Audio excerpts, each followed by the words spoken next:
ప్రభు పేరిట మీకు నా ప్రత్యేకమైన వందనాలు. దేవుని ప్రభు యొక్క బిడ్డలారా, మీరు యూట్యూబ్లో నా ప్రోగ్రాలు చూస్తున్నారు కాబట్టి యూట్యూబ్ ఛానల్లో ప్రోగ్రాలు చూసే వారికి అందరికీ నా వందనాలు. టైం లేక నేను మీకు రిప్లై ఇవ్వలేకపోతున్నాను, అంటే మీరు ఇచ్చే కామెంట్స్కి రిప్లై ఇవ్వలేకపోతున్నాను. దయచేసి నన్ను క్షమించండి. మరి ఇప్పుడు నేను ఒక విషయం చెప్తున్నాను. చాలామంది మరియమ్మ తల్లి గురించి అనేక రకాలుగా అడుగుతున్నారు.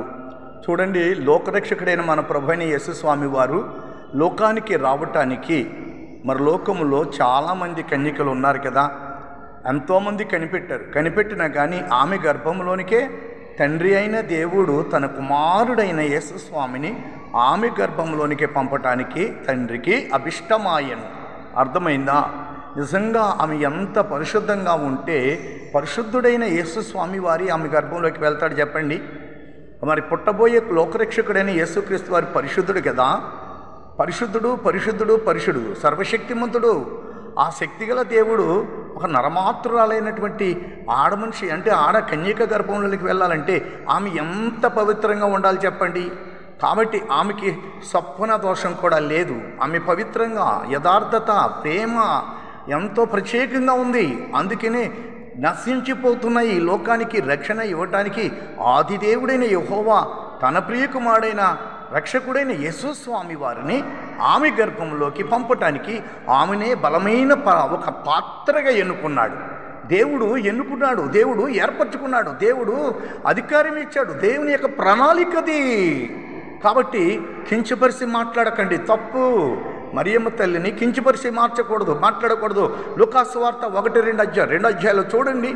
ఆమెని గనురాలు, అమ్మా నిన్ను గనురాలు అని పిలవబడతావు, నీవు గనురాలు అని పిలువబడతావు. వేలకి నువ్వు తల్లివి. కాబట్టి ఆమెను గౌరవించాలి, ఆమెని ప్రేమించాలి.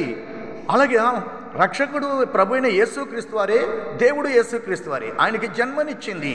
అవమానములు, నిందలు, వేదన ఎంత అనుభవించిందో తల్లి తెలుసా?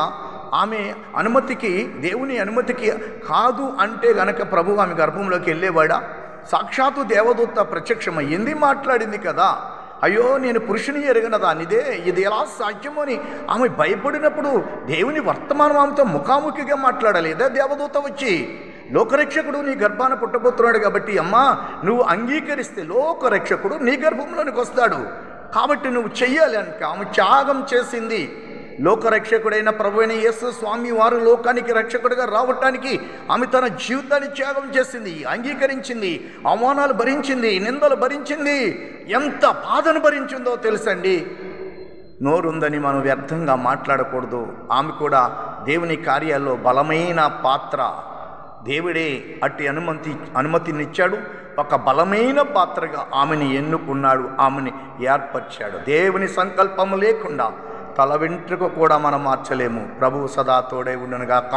తొందరపడి ఎవ్వరూ ఏమనకండి.